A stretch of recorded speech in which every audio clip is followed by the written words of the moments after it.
Hola amigos, bienvenidos a un nuevo episodio de Tech Talk, el podcast donde exploramos la tecnología, la innovación y las ideas que están transformando nuestra vida, nuestro futuro. Les saluda Jairo Sacoto, su anfitrión, y como siempre es un gusto acompañarles. Antes de iniciar, les invito a que se sigan nuestras redes sociales. De GM7 Digital estamos en Facebook, Instagram, TikTok y por supuesto descargarse la aplicación móvil de GM7 Digital para disfrutar de todo nuestro contenido y programación. Además, sigan las redes de Tech Talk en Instagram, YouTube, TikTok y X. Ahí encontrarán avances, entrevistas, contenido detrás de cámaras y muchos recursos sobre tecnología y ciencia.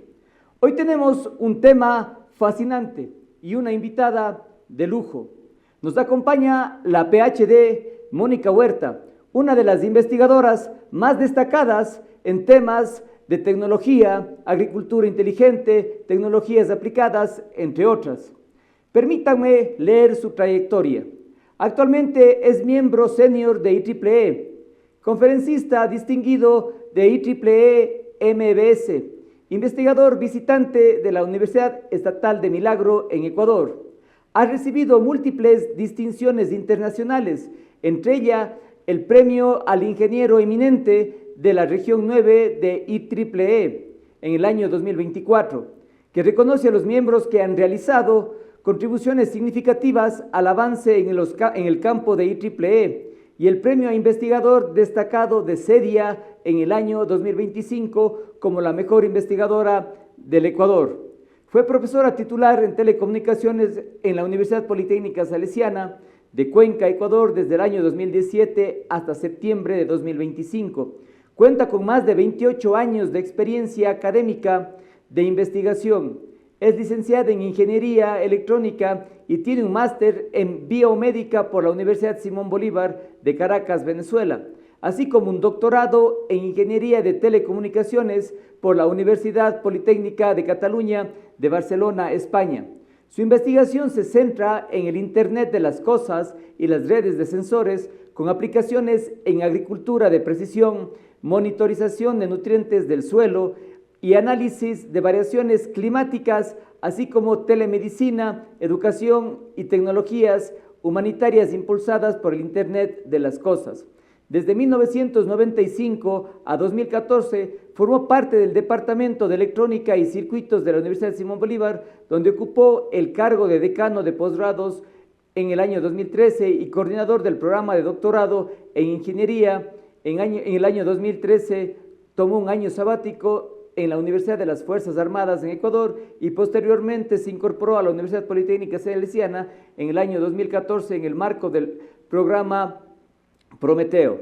Bienvenida, Mónica, a este episodio de Tech Talk. Bueno, muchísimas gracias por la invitación, Jairo. Es para mí un honor poder estar aquí y poder compartir algo de mis conocimientos con el público de este prestigioso programa.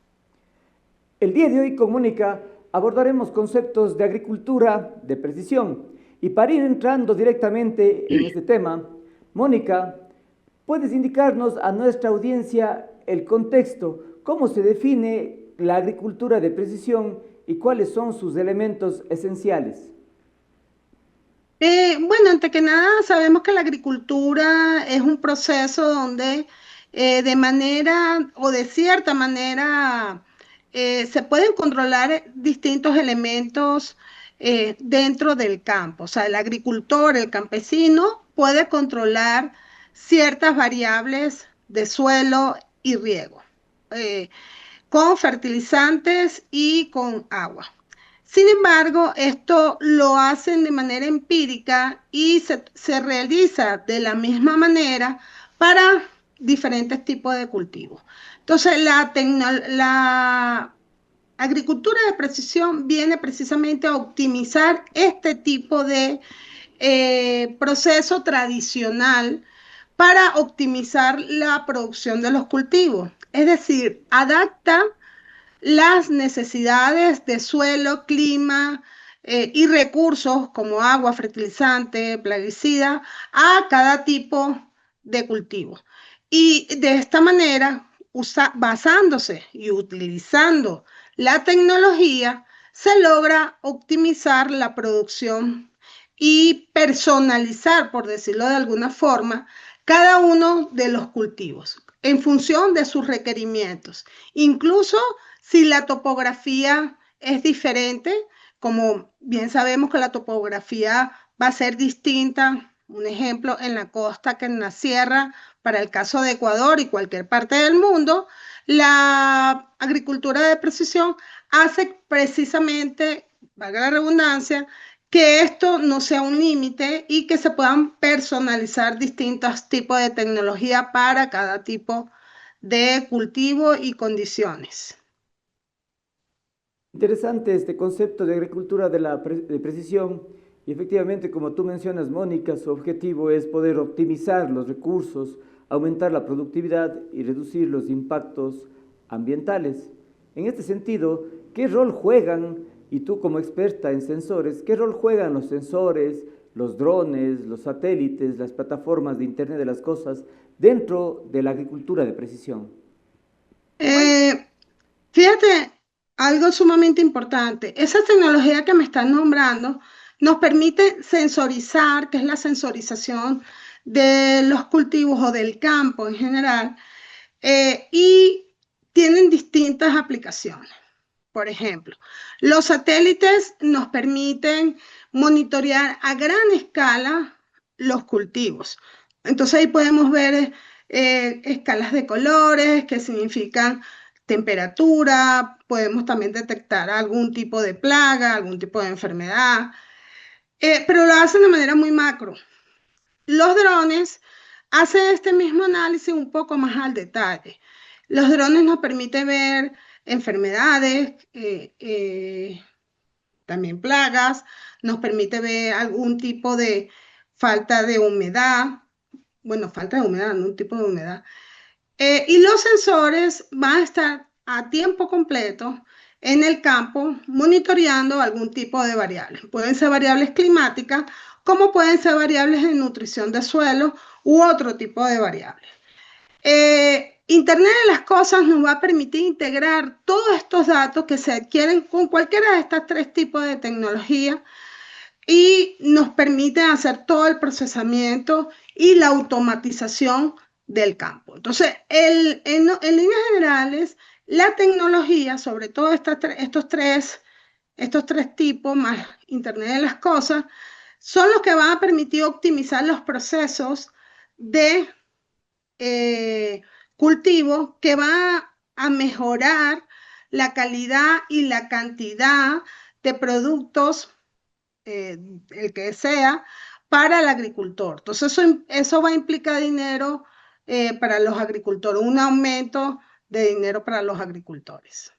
Mónica, en este sentido, ¿qué rol juegan los sensores al adquirir datos? Entonces, nosotros podemos hablar de una agricultura basada en datos para la toma de decisiones, ¿no es cierto?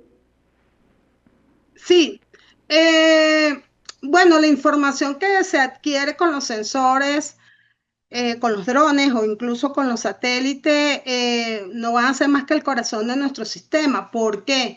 Porque ellos son los que nos van a permitir tener los datos de alguna variable en particular. Cuando estamos hablando del campo, son muchos elementos que influyen en la optimización de los cultivos, para obtener una buena optimización en los cultivos, ¿no? En la producción. Entonces, cuando hablamos de datos, podemos estar hablando de condiciones climáticas, temperatura ambiental, humedad ambiental, humedad del suelo, luminosidad, entre otros. Pero también, como lo dije hace un momento, también podemos monitorear lo que es la nutrición en el suelo, lo que es potasio, sodio, nitrógeno, y otros elementos que se requieren para determinados cultivos, tipos de suelo, si es arcilloso, si es arenoso, algunos son mejores para un tipo de cultivo, otros no. Entonces, este tipo de datos va a permitir la toma de decisiones para que sean más precisas y predictivas, ¿no? A veces, bueno, a veces cuando usamos la palabra predictivo hay que ir con mucho cuidado, ¿no?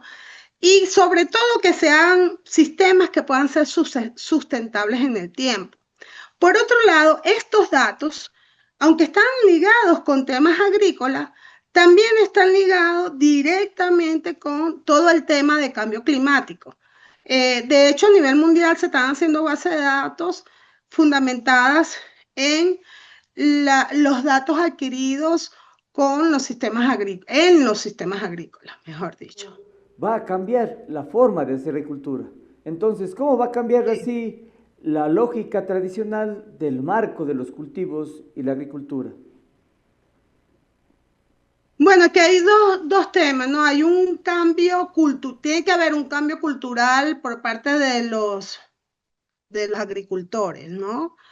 Sobre todo en los pequeños y medianos productores, porque los grandes productores sí se han ido alineando un poco con el tema de la tecnología, del uso de la tecnología en el agro.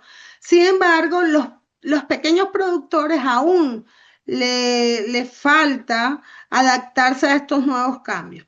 Por un lado, no hay programas de capacitación que les permita conocer cómo se manejan estas tecnologías en su campo, y aún hoy en día estas tecnologías siguen siendo costosas para los pequeños y medianos productores. Entonces, hacer ese cambio de una agricultura tradicional a una agricultura de precisión nos va a llevar unos años todavía. Tienen que haber muchas políticas públicas por parte de nuestros gobernantes para que esos cambios se puedan dar de manera eficiente y rápido. Porque no sé si la audiencia conoce, tenemos los Objetivos de Desarrollo Sostenible. El Objetivo de Desarrollo Sostenible número 2 dice que para el año 2030 deberíamos tener hambre cero. El 2030 lo tenemos ya a la vuelta de la esquina y no vemos un cambio significativo en la producción de alimentos, y sobre todo que no hay una equidad en la distribución de los mismos. Por eso hay lugares en el mundo que todavía tenemos unos altos índices de desnutrición por falta de alimentos. Muy importante lo mencionado, pues esto indica que de una u otra forma, toda la aplicación tecnológica, la inversión que pueden hacer los agricultores, debería estar acompañada también de políticas públicas que permitan facilitar a los medianos y pequeños productores también integrarse a la tecnología. Y en este contexto, hablemos de un poco del panorama mundial, porque la agricultura de precisión se ha convertido en un pilar para el futuro de la seguridad alimentaria. Es decir, eso genera un impacto en rendimiento, eficiencia, etc. ¿Cuál es este impacto que genera a nivel global la agricultura de precisión? Bueno, este tipo de agricultura, porque va a generar un impacto significativo a nivel mundial en los próximos años. Primero, porque vamos a optimizar el uso de los recursos. El 70% del agua a nivel mundial, que se utiliza a nivel mundial, va destinado al sector agropecuario. Eso es mucho. Y ya hemos visto en los últimos años que con el tema del cambio climático hay zonas que cada día tienen menos agua potable o agua dulce.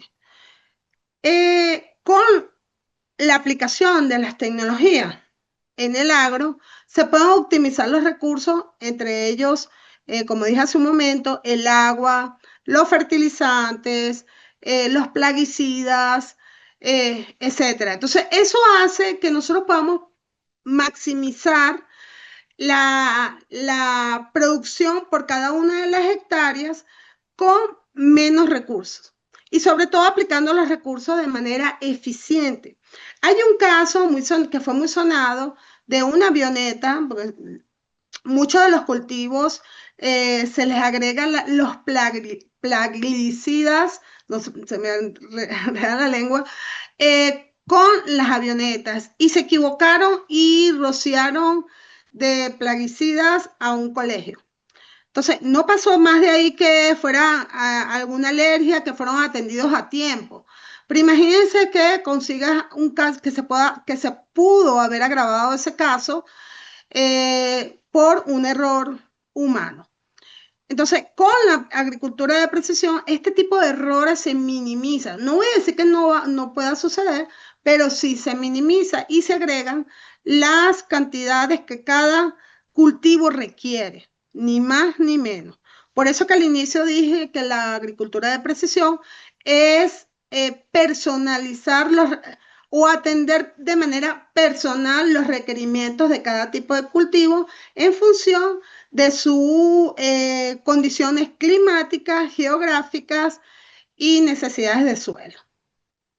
Entonces, a nivel mundial, creo que todos van para allá porque cada día somos más, la población crece, hay mayor requerimiento de alimentos y muchas personas están abandonando el campo porque las condiciones socioeconómicas allí no son las más apropiadas y tampoco se atiende a nivel de gobierno, no hay políticas para mejorar esos aspectos como son la educación rural y la atención de salud en las zonas rurales. Yo creo que cuando eso se solucione, el campo va a ser un buen atractivo laboral para mucha gente joven. Muy bien, lo que indicas, Mónica, pues realmente la agricultura de precisión resulta en un mejoramiento y eficiencia al aplicar los insumos de forma exacta. Permite reducir los insumos y optimizar el agua, como indicaste, mediante los datos que se obtienen del Internet de las Cosas, el monitoreo continuo. Esto contribuye, de hecho, a una agricultura sostenible que permite reducir las emisiones, quizás favorecer la gestión y enfocarse a lo que tú indicaste, a estos objetivos de desarrollo que están principalmente enfocados en reducir o llegar al hambre cero en el 2030, que creo que sería para mí un importante hito en la historia de la humanidad. Sin embargo, se convierte cada vez en un objetivo más lejano. Quizás puedes, para completar esta sección, indicarnos cuáles son los países que lideran este tema de la agricultura de la precisión. Bueno, hay muchos países que se han enfocado a aplicar la tecnología en el campo.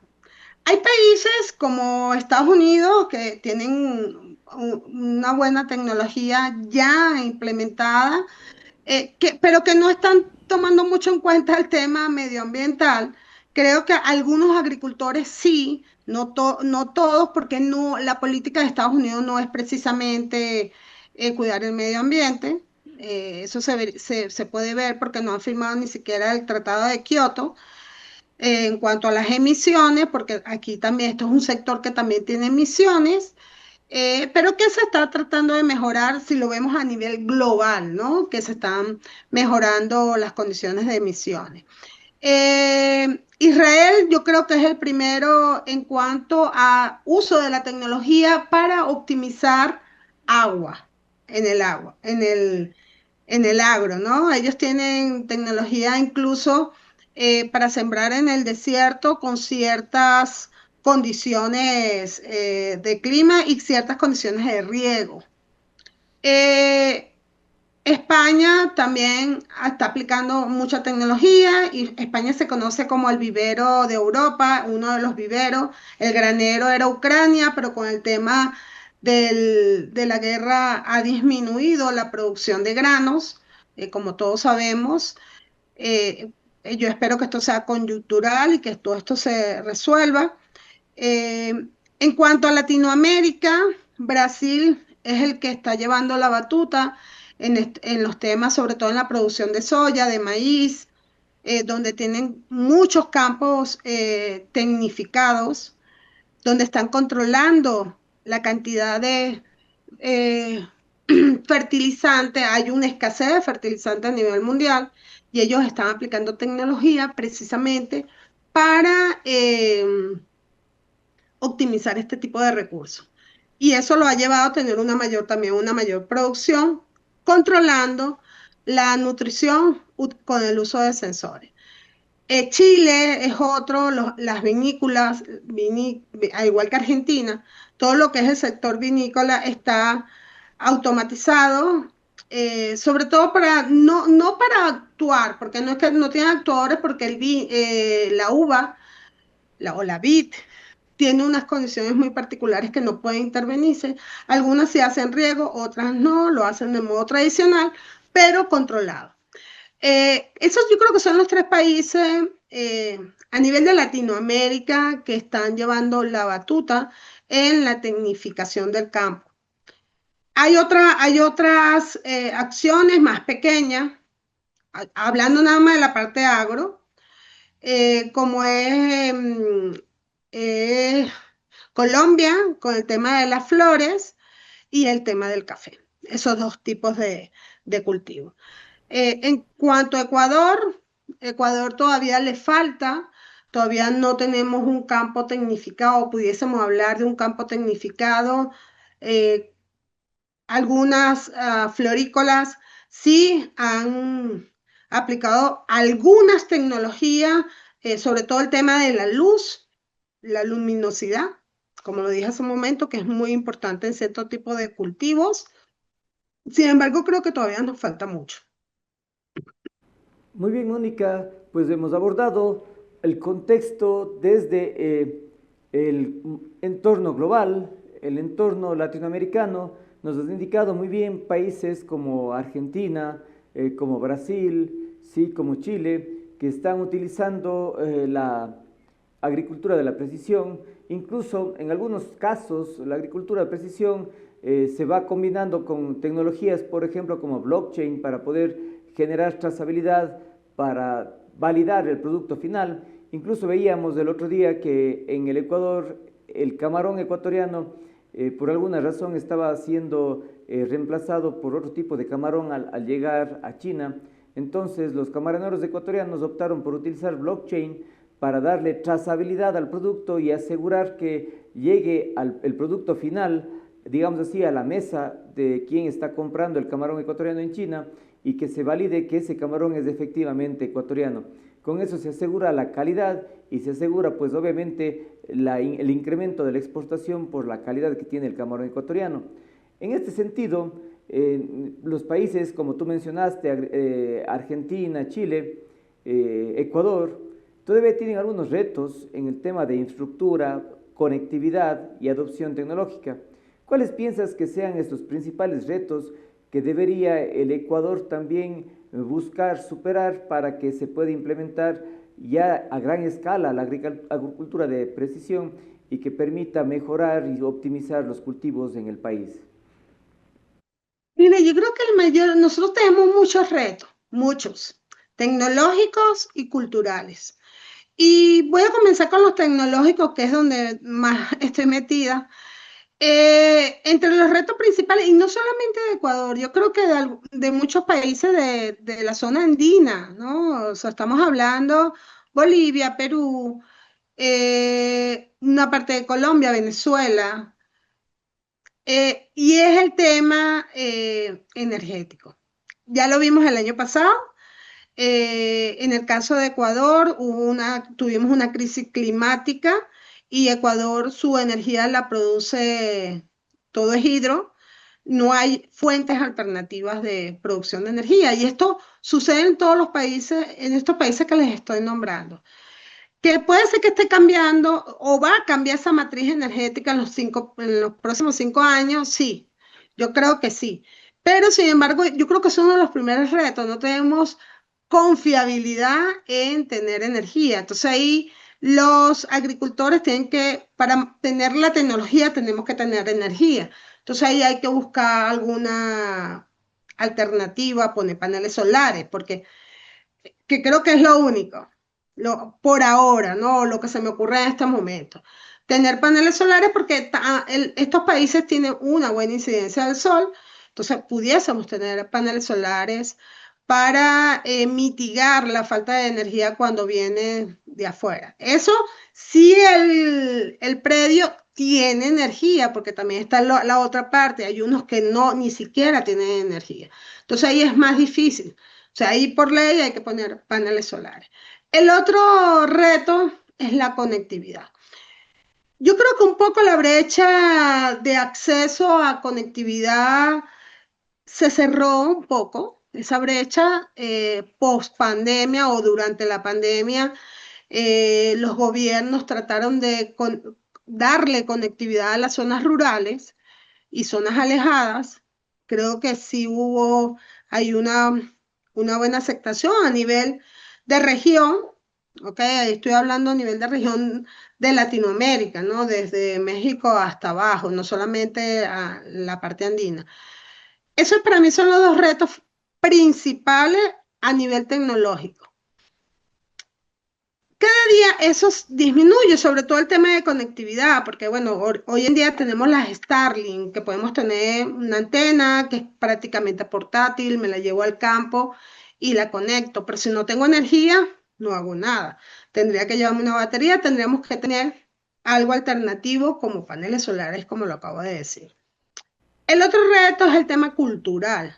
¿Cómo hacemos que los agricultores cambien el chip y vean a la tecnología como una aliada y no como una enemiga? Porque muchas veces pasa que implementan la tecnología y un solazo y, ay, eso es por culpa de la tecnología. Y eso no es así. Entonces, sí tenemos que trabajar muy fuerte en un cambio cultural donde los agricultores vean como una aliada la tecnología, como lo dije. Y eso no es trivial. Yo creo que de esos dos retos que les acabo de nombrar, tecnología y cultural, el más duro es el cultural, el más duro de vencer. Y por otro lado, está también la parte económica, ¿no? Las políticas públicas que pueda establecer un gobierno en sus zonas rurales, dándole a los agricultores y a su familia buena educación, buen servicio de salud, servicios en general, buen acceso a agua potable, acceso a aguas servidas, a la red de aguas servidas o establecer una red de aguas servidas que a la larga son los que llevan enfermedades a las poblaciones rurales, ¿no? No tener un buen manejo de las aguas servidas y no tener acceso a agua potable. Y uno lo puede ver cuando estamos en las zonas urbanas, como que, pero ¿cómo es que no tienen acceso a agua potable o al agua? Y eso sucede. Entonces, por esas razones es la que la población emigra a las zonas urbanas. Y lo otro y que no es menos importante, yo creo que es más importante, es que los agricultores puedan tener unos ingresos competitivos, eh, que se vean cómodos para no tener que emigrar a las zonas urbanas y atender el campo. Realmente lo mencionado, Mónica, cae en varios aspectos, ¿no? El uno es, pues, la tecnología, el uso de la tecnología, el Internet de las cosas, el uso de plataformas digitales para generar trazabilidad, para obtener los datos, para permitir realizar prospección, proyección de la información para poder mejorar el sistema agrícola en el país.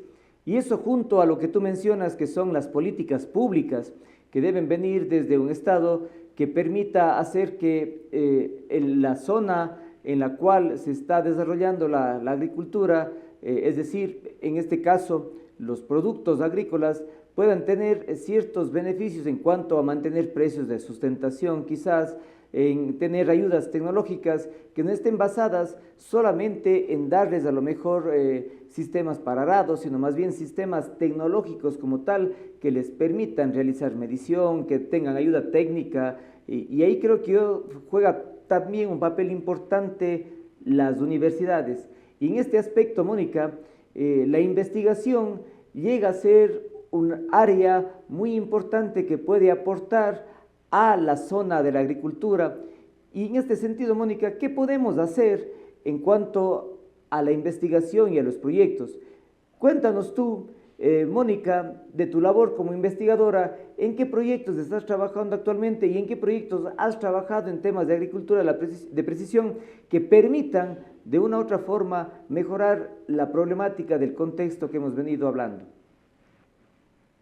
Jairo, antes de responderte esa pregunta, se me quedó algo de la pregunta anterior y es el tema de blockchain, que como lo dijiste al inicio, como que se me descolgó respondértela. Y algo importante del blockchain es que el usuario final, el consumidor final, puede saber de dónde viene el producto que está consumiendo. Y esto es sumamente importante porque aunque tenemos denominaciones de origen, por ejemplo, del vino, del queso, del ají, etcétera, de muchos productos, también se insta en paralelo un mercado negro, como bien lo explicaste tú con los camarones en China, eh, que piratean los productos originales. Entonces, con blockchain, que es una tecnología que se podría decir que tiene unos añitos en el mercado, se puede hacer la trazabilidad por dónde ha pasado este producto, de en dónde se originó, en qué finca, en qué punto y por dónde ha ido pasando. Entonces, ese es otro tipo de tecnología que en los últimos años ha agarrado muchísima fuerza en los distintos tipos de cultivo, como es el caso del camarón ecuatoriano, que es muy famoso a nivel internacional, muy apetecible, y el cacao ecuatoriano, que es uno de los mejores cacaos del mundo, sobre todo el cacao de aroma. Entonces, una barra de chocolate que te lo vende en Bélgica, con el blockchain puedes saber si se hizo o no con cacao ecuatoriano. Entonces, eso es sumamente importante. Entonces, ahí tenemos esa tecnología también que está agarrando bastante popularidad. Ahora con tu otra pregunta, que es el tema de la investigación. En muchas universidades a nivel mundial se están investigando las bondades de aplicación de la agricultura de precisión y ya está más que demostrado que aplicar la tecnología en el campo optimiza la producción. Es decir, una de las cosas importantes para el agricultor es que va a producir más con menos recursos. Entonces eso incrementa, hay un incremento ahí en sus ganancias que sabemos que tampoco son muchas. Entonces eso es bien importante. La segunda, tema de detección de enfermedades o plagas. Si nosotros logramos detectar a tiempo una plaga, podemos salvar todo un cultivo. Si no se hace, se pierden hectáreas y hectáreas. En este momento tenemos un caso de la gripe porcina que está afectando al norte de Cataluña, que es uno de los principales productores de embutidos, como el fue, jamón, bueno, jamón no tanto, pero fue, bueno, varios tipos de embutidos por este tipo de enfermedad, que si no se logra controlar a tiempo, entonces muchos granjeros van a perder una cantidad muy importante de cerdo. O sea, algunos se van a ir hasta la ruina. Entonces, si nosotros logramos con la tecnología que se puede hacer, detectar enfermedades o plagas a tiempo, entonces el agricultor va a poder tomar las medidas necesarias. Además, con los datos que se van adquiriendo, hay enfermedades que se van dando cuando hay ciertas condiciones en suelo. O sea, si baja el potasio, sube el calcio, hay mucha humedad, podemos tener un tipo de enfermedad, un tipo de cultivo.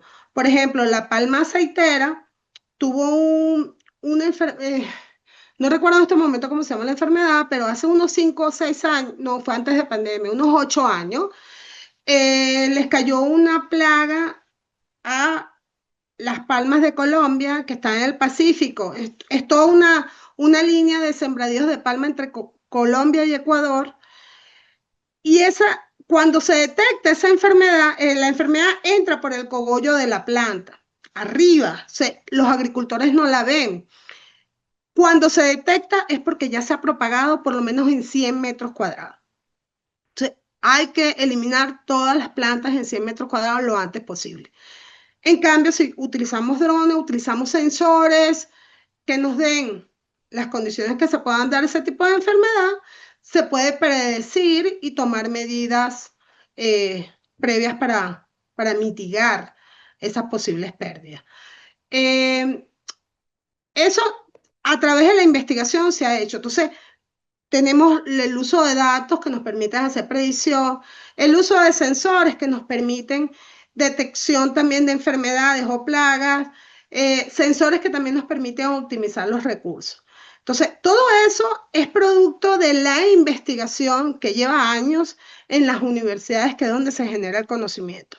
También hay empresas que trabajan mucho en la investigación. Bayer, por ejemplo, es una empresa que ha apostado a la investigación en temas agrícolas y es sumamente importante. Entonces, en cuanto a mis investigaciones, nosotros sí hemos trabajado con distintos tipos de cultivos en distintas zonas, por ejemplo, papa, maíz, en la zona sierra, café, un poco más abajo, en Santa Isabel, que está aproximadamente a 1000 metros, cacao hacia la costa, y en estos momentos precisamente tenemos un proyecto de cacao con la Universidad Internacional, la Universidad Autónoma del Milagro, en donde queremos con drones y sensores hacer detección de enfermedades en determinadas épocas del año. Lo mismo con los grillos, cuando aparecen los grillos, algunos se comen las hojas y matan la planta cuando cae esa invasión de grillos. Eso también se quiere mitigar o minimizar.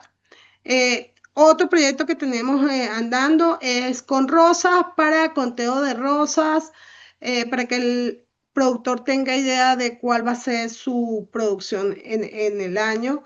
Y así hemos venido trabajando con una serie de proyectos enfocados al agro.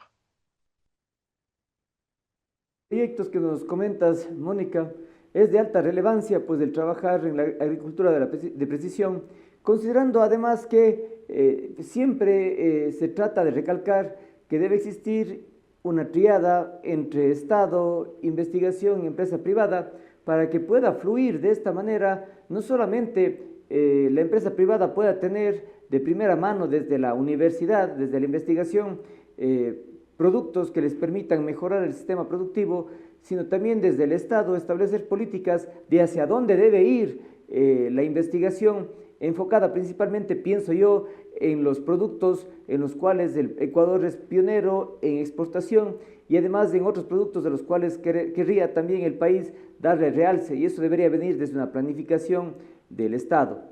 Finalmente, Mónica, cuéntanos y hablemos de tu labor como investigadora. ¿En qué proyectos, no solamente en qué proyectos, sino por qué te dedicaste a la agricultura de precisión? ¿Por qué te dedicas a esta área? ¿Desde cuándo? ¿Y por qué te gusta trabajar en el interior de las cosas y apoyar en estas áreas de investigación? Eh, Esa pregunta es una buena pregunta, porque decirte exactamente más o menos unos 9 años, 10 años tal vez. Eh, Mis primeros pininos fueron cuando llegué a Ecuador en la ESPE. La ESPE, en la Tacunga hay una alta productividad, o sea, es una zona donde se produce mucho brócoli, tomate, flores, etcétera. Y vino una productora a pedir, a solicitar a la universidad un proyecto de heladas, porque cuando venían las heladas se les congelaban las plantas. Entonces, ese proyecto no se hizo en ese momento. Sin embargo, sí nos despertó la curiosidad en muchos aspectos que estaban sucediendo en esa zona en cuanto a producción. Entonces, ahí se empezaron a hacer estudios con tomate, de las enfermedades que caen a los tomates. ¿Por qué tomate? Bueno, porque está en invernadero y son más fáciles de controlar eh, que lo que está, por lo menos las flores o el brócoli, que está a la intemperie. Entonces eso es un poco más complejo. Desde ahí comenzó esta curiosidad para empezar a aplicar la tecnología. En ese momento, a lo mejor hace 10 años, no se hablaba tanto de lo que era la agricultura de precisión, sino se hablaba de, bueno, vamos a sensorizar este campo, vamos a ver cómo se comporta la humedad.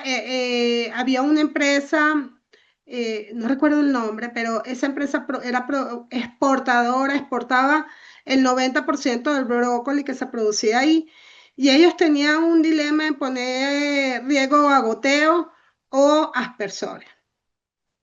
La recomendación nuestra fue riego por goteo porque ahorras agua, porque es más personalizado la producción, ¿no? Pero resulta, y esto es bien interesante que lo diga, que no siempre lo que planificamos es lo mejor. Resulta que el agua de la Tacunga, por tener el Cotopaxi, es un agua muy mineralizada.